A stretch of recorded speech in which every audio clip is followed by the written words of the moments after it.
En tant que représentant de la loi, j'ai vu la souffrance, la perdition et la dévastation que l'absence d'un père pouvait provoquer chez un enfant.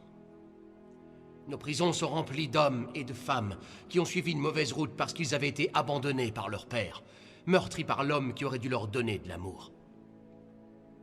Beaucoup de ces enfants, en grandissant, sont devenus aussi irresponsables que l'homme qui les avait fait souffrir.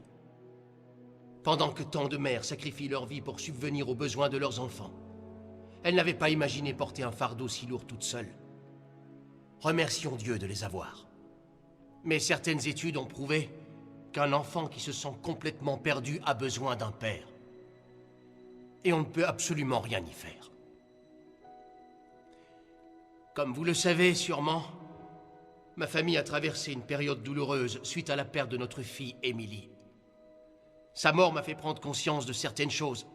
Non seulement je n'avais jamais apprécié à sa juste valeur le temps que j'ai passé avec elle, mais aussi je n'avais pas compris à quel point était crucial mon rôle de père pour elle et pour mon fils Dylan. Depuis qu'elle est partie, j'ai demandé au Seigneur de me donner des réponses à mes questions.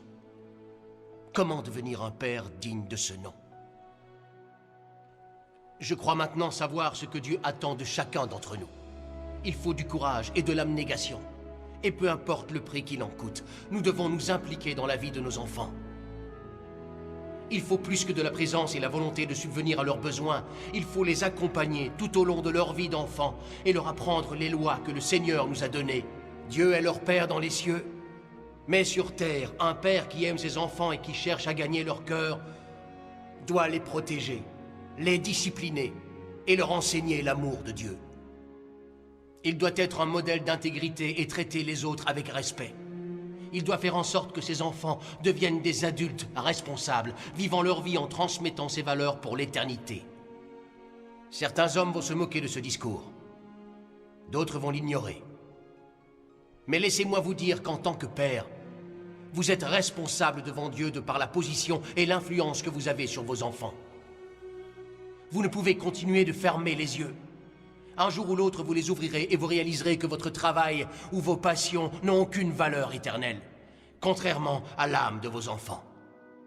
Je sais qu'il y a des hommes qui approuvent ce que je dis, mais ils ne savent pas comment allier famille et travail.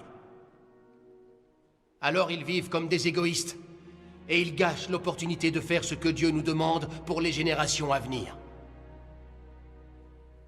Heureusement, il y a des hommes qui acceptent de reconnaître leurs erreurs passées, des hommes qui refusent de recréer les schémas sordides qu'on leur a imposés et qui mettent toute leur force et leur âme dans l'amour que Dieu nous a donné pour que nos enfants suivent nos pas. Et aussi, quand ils le peuvent, ils aiment et ils protègent ceux qui n'ont pas eu la chance d'avoir de père, parce qu'ils ont besoin d'être guidés et notre rôle est de leur montrer la voie. Nous invitons tous les hommes de bonne volonté, tous ceux qui sont volontaires et courageux, à nous rejoindre dans cet engagement. En ce qui me concerne, ma décision est prise depuis longtemps. Vous n'avez pas à me demander qui guidera ma famille, parce qu'avec l'aide de Dieu, je le ferai. Vous n'avez pas à me demander qui enseignera à mon fils le message du Christ, parce que je le ferai. Qui acceptera de protéger ma famille et veillera à ce qu'elle ne manque de rien? Je le ferai. Qui demandera à Dieu de mettre un terme au cycle des séparations qu'il y a eu dans l'histoire de ma famille? Je le ferai. Qui acceptera de prier et de bénir mes enfants avec ferveur et de les suivre dans le chemin que Dieu a tracé pour eux? C'est moi, leur père, je le ferai. J'accepte cette responsabilité et c'est un privilège d'embrasser cette juste cause. Je veux obtenir les faveurs de notre Seigneur et avoir sa bénédiction dans ma maison. C'est ce que veulent tous les pères. Alors où êtes-vous, père courageux? Où êtes-vous, père qui craignez le Seigneur? Il est temps de vous lever et de répondre à la parole que Dieu nous a donnée.